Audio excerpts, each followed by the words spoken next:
I just had the craziest experience. I'm sitting in my office at the church. I'm an associate pastor at a little church here in Richmond, BC, and I get a call from a guy who says he has a Bible question for me, and he wants to speak to a pastor to discuss this Bible question. And so I said, yeah, well, I'm the only one here that I can help you with that. And so he asks me, yeah, right away he jumps into Genesis 1:27. Which talks about God creating man in his own image, if I'm not mistaken. Let me look here. Yeah, so God created man in his own image. And so he's saying from this, so he says that God is a he. Okay, and then he goes elsewhere and he keeps saying that God is a he. And so basically, we keep going here, and this guy, he's very confrontive, and he's showing me now that God is a he. And I'm like, yes, God is a he.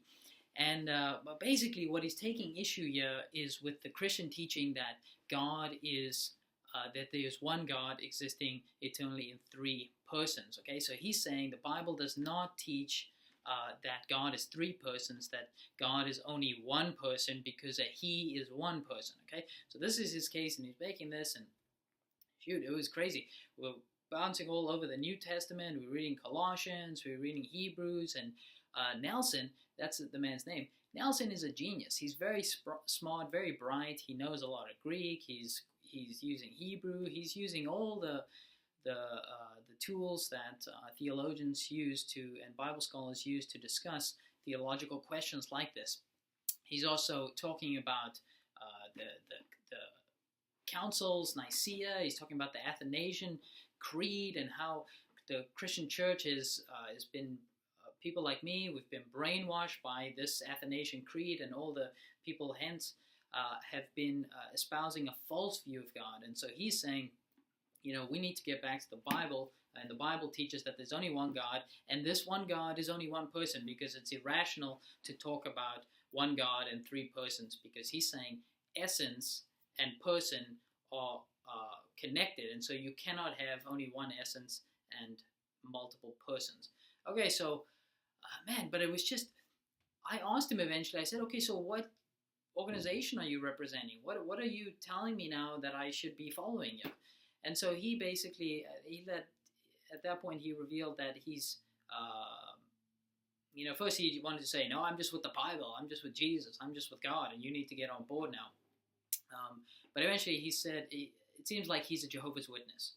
But Nelson is, man, as the Jehovah's Witnesses go, they're often known for anti-intellectualism. Like it's usually people that are not very educated and people that are not very bright that fall prey to Jehovah's Witnesses.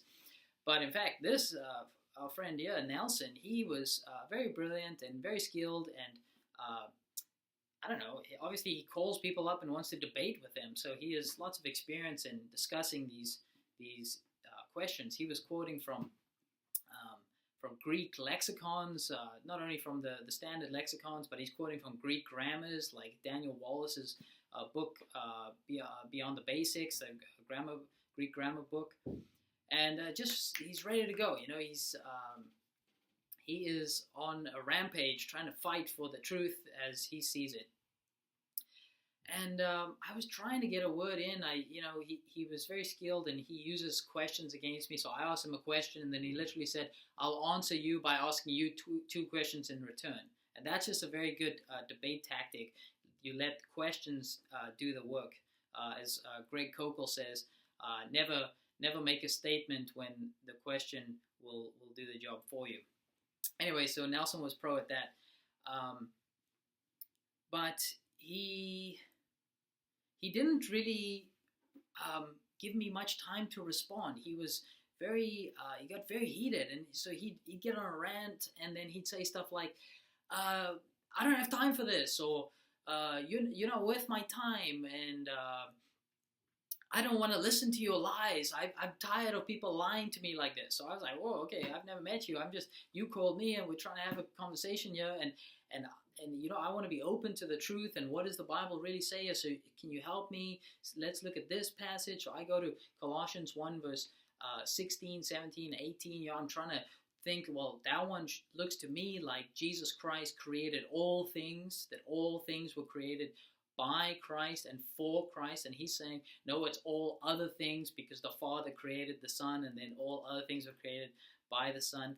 Okay, so, but the crazy thing is, Nelson is so angry and so busy fighting with me that he didn't really show much care for my soul. He's not really concerned for helping me see the truth if he's really right, and winning me to Jesus, or to Jehovah, as he wants to say. So, man, it was just, it's very sad, because he sees the Christian church, he sees us as we are the cult. So over 2 billion Christians in the world, that is the cult religion, and as he said, the 8 million Jehovah's Witnesses, that is the true church, the remnant. Like, and he explained from Matthew 13 how the wheat and the tares, they grow up together, and they look similar, but in the end, then all the false believers, the tares will be shown, and then only the true church, the wheat, will prevail. Anyway, so yeah, he had an answer for everything, and he said, you can't, I'll answer anything that you'll say, right? It's like, whatever I say, he's ready to smack it down, and he's so proud of that. And at some point I started saying, well, Nelson, yeah, you're right. I mean, I'm not as smart as you. I can't keep up with you. You know Greek better than me. It looks like you know the Bible better than me. I mean, but, and you're saying that I need to affirm now that there's only one person, because if Jesus is truly God, if he's fully God, as he said, then he has to be 3 persons, and he's not 3 persons. Okay, so he thought he got me on violating the laws of non-contradiction as well. And so he got really heated, and the conversation eventually ended with Nelson saying, I want you to answer this one question, yes or no. And it is, what was he saying? Genesis 1:27. Is he one person or not? Yes or no? And he was citing a passage in Matthew as well, which he thinks makes the same point. And he said, if you say anything else, I'm going to hang up on you. And he was setting it up now. Okay, he spent like 30-40 seconds setting up exactly what I can do and what I cannot do. And if I say any other word other than yes or no, he's going to hang up. And if I say no or whatever, I can't remember exactly how. If either yes, let's say yes is the right answer according to him. So if I said yes, then awesome. Then he could work with me, and now he's won.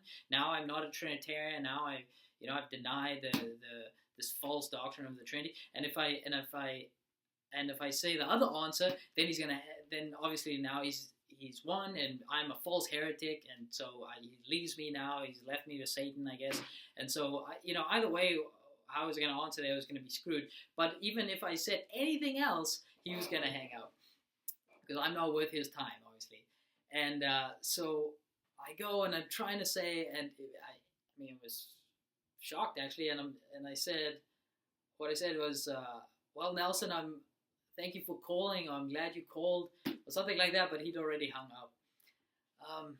Shame, but it's so sad, because Nelson's so angry, and he obviously claims to know God, but I really didn't see the Spirit of God, the fruit of the Spirit of God in his life. And I asked him about that. I said, hey, Nelson, if you're the true follower of Christ here, I mean, can you try to have a conversation with me with being gentle and loving, and try to help me see the truth now as you see it so clear in the text? He really wasn't willing to do that. I think he more wanted to fight and wanted to be right and wanted to win an argument and feel vindicated by that. And hey, let's say he won it. He won that argument. He's going to walk away and think, my goodness, these Christians, these ignorant, uneducated, brainwashed fools who believe this heretical garbage. That's what Nelson's going to think, and he's going to be more hardened in that position now more than ever. And I fear for him, because Nelson, if you don't believe in Christ, if you don't say that Jesus is God who has come in the flesh, then you cannot be saved. And then Jesus and the Father are one. They are the one true and living God. So that is my experience with Nelson, the most educated and vicious Jehovah's Witness that I've ever met, and yeah, it's just a wonderful experience chatting with him, and I do hope that he calls again, and hopefully I can have a further conversation with him. I've had some encounters with Jehovah's Witnesses before. We were at Bible college studying our undergrad in theology, and I was living with a house full of other guys also studying the Bible at university, and we had these Jehovah's Witnesses show up at our door, and they wanted to, the first thing they started with, they said, "Do you know God's name?" And we said, "Yes, his name is Yahweh." And they were like, "Yeah, awesome, yeah, his name is Jehovah." And so eventually they came over to our place, and we were chatting with them for a few months. They would come every week, and eventually, it was me and my couple other buddies, and we were chatting with them, and then we debate, what does the Bible say, what does the Bible say? A lot of it was over this Greek and Hebrew and trying to debate the original languages and how should things be translated. It was a lot on that. But, and sometimes we had the upper hand. We seem to have stronger arguments, and so what they do is they bring another friend. They bring a higher up witness, and he would now come and to school us, and that happened again. We got another guy that we were able to prevail over him, and then they brought an even higher up guy, and then he supposedly schooled us, and eventually it fell apart.